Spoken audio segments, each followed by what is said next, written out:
Vande Mataram student. Last video के अंदर हम लोग देख रहे थे चैप्टर नंबर 2 छोटा जादूगर, जिसके अंदर हमने देखा था कि एक गरीब जैसा लड़का कुछ शरबत पीते हुए लड़कों को देख रहा था। वहां पे एक आदमी आता है जो उससे बात करता है, वो लड़के को शरबत पिलाता है, रिंग खिलाने के लिए लेके जाता है और उसके घर के बारे में पूछताछ करता है कि तुम्हारे घर में कौन है। ओके, तो लड़का बताता है कि उसके घर में उसकी मम्मी और पापा है, जिसमें उसके पापा देश के लिए जेल में गए हैं और उसकी मम्मी बहुत बीमार है और वो यहाँ पे मेले के अंदर सबको खेल दिखा के अपना जादू दिखाकर पैसा कमाने के लिए आया है। ये सब बात करते हैं तो ये आदमी को उसके ऊपर थोड़ा इंटरेस्ट आने लगता है और वो लड़के को रिंग खिलाने के लिए लेके जाते हैं। लड़का पक्का निशानेबाज निकलता है और सारी रिंग डालकर वो 12 के 12 खिलौने ले लेता है और जैसे ही खिलौने मिलते हैं वैसे ही लड़का वो आदमी को बताता है कि मैं बाहर जा रहा हूँ, आपको तमाशा दिखाऊंगा, आप बाहर आइए। ऐसा करके वो लड़का वहां से निकल जाता है। तो फिर ये आदमी सोच में पड़ जाता है कि ये लड़का तो जैसे ही खिलौने मिल गए तुरंत ही 9 2 11 हो गया, मतलब यहाँ से भाग गया। अब आगे देखते हैं क्या होता है।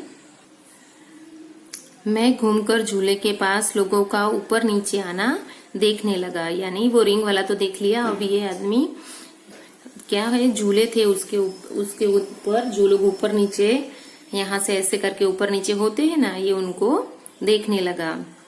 अकस्मात किसी ने ऊपर के हिंडोले से पुकारा, बाबूजी। मैंने पूछा कौन। अकस्मात ही यानी अचानक ही उसको कुछ आवाज सुनाई दी कि बाबूजी। तो ये आदमी बोलता है कौन है, मतलब कौन है, कौन मुझे आवाज लगा रहा है। मैं हूँ छोटा जादूगर, कहिए तो खेल दिखाऊं। ये लड़का क्या कहता है, वो तुरंत ही वहां से निकल के झूले के अंदर बैठ गया और झूले के अंदर से वो आदमी को आवाज लगा रहा है कि आप बोलो तो मैं आपको जादू का खेल दिखाऊं।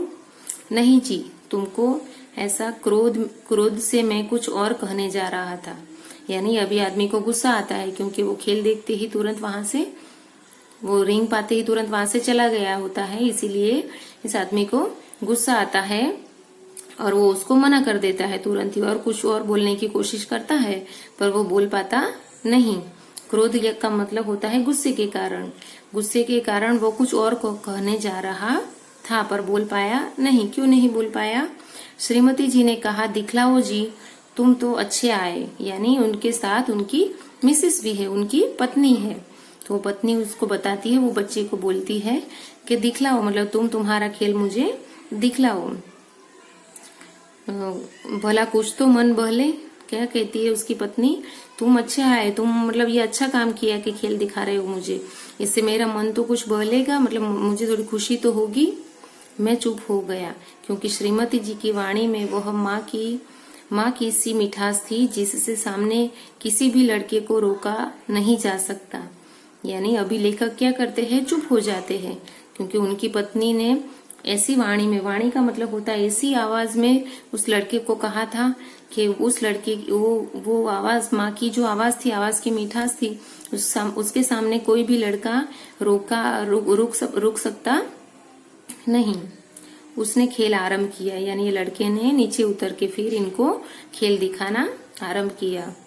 उसके सब खिलौने खेल में अपना अभिनय करने लगे। ये कौन से वाले खिलौने हैं जो उसने रिंग की गेम के अंदर प्राप्त किए थे, वो सारे खिलौने अभिनय करने लगे। यानी वो लड़का वो सारे खिलौने से अपना तमाशा दिखाने लगा। भालू मनाने लगा, बिल्ली रूठने लगी, बंदर घुड़कने लगा, गुड़िया का ब्याह हुआ। यानी उसने जो तमाशा दिखाया उसके अंदर क्या क्या, स्टोरी के अंदर क्या क्या था कि भालू मनाता है, बिल्ली रूठती है, बंदर घुड़कने लगता है और गुड़िया का ब्याह होता है। ये सारी उसकी स्टोरी थी। ओके, अब आगे देखते हैं। गुड्डा वर काना निकला, यानी एक वो खिलौने में उसको एक गुड्डा भी मिला था। वो गुड्डा क्या था, वर था, यानी दुल्हा था। वो कैसा निकला, काना निकला, यानी उसका एक कान था, उसकी एक आंख थी नहीं, यानी वो काना निकला। ऐसी स्टोरी उसने बनाई थी।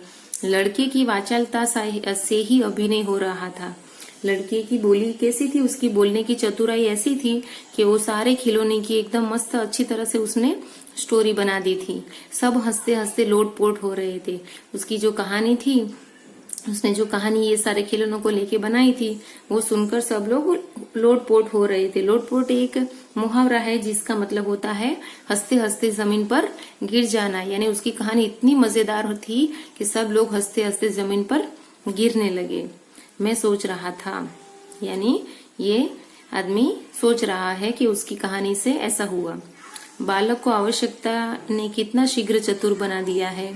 यानी ये आदमी सोच रहा है, ये उसकी होशियारी, उसकी वाचालता और उसने जो कंडीशन खड़ी की वो देखकर आदमी क्या सोच रहा है कि उस बालक को उसकी जरूरत ने, उसकी आवश्यकता ने उसको कितना स्मार्ट बना दिया, कितना चतुर बना दिया कि खिलौनों में से भी वो ऐसी स्टोरी बना सकता है और सबको हंसा सकता है।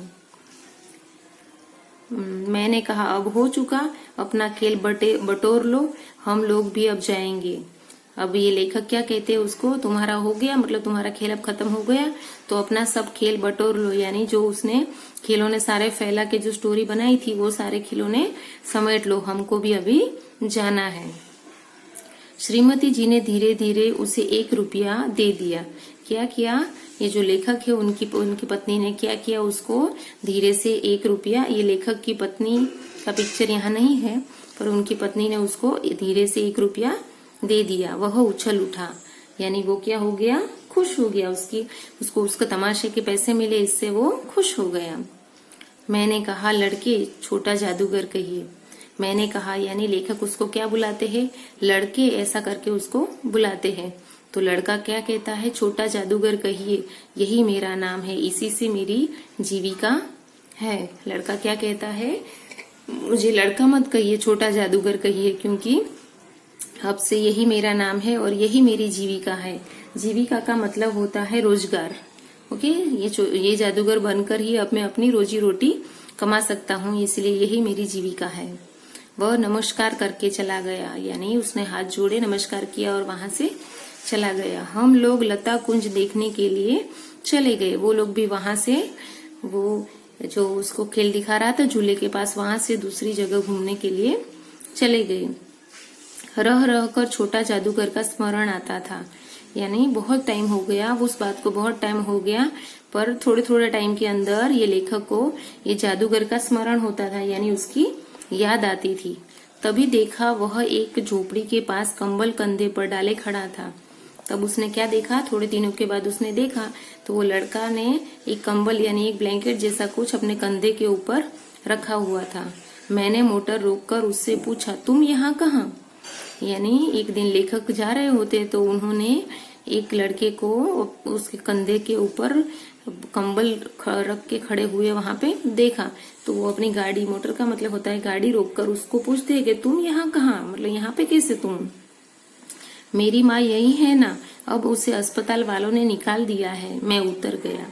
लड़का क्या उत्तर देता है, अब मेरी माँ यहाँ पे है, मतलब अभी घर पे है। पहले उसकी माँ अस्पताल में थी, अभी उसकी माँ घर पे है, क्योंकि अस्पताल वालों ने उसे निकाल दिया है। अस्पताल वालों ने उसकी माँ को अभी हॉस्पिटल में नहीं रखा। ये बात सुनकर लेखक गाड़ी में से उतर जाते हैं। उस झोपड़ी में देखा तो एक स्त्री चिथड़ों से लदी हुई कांप रही थी।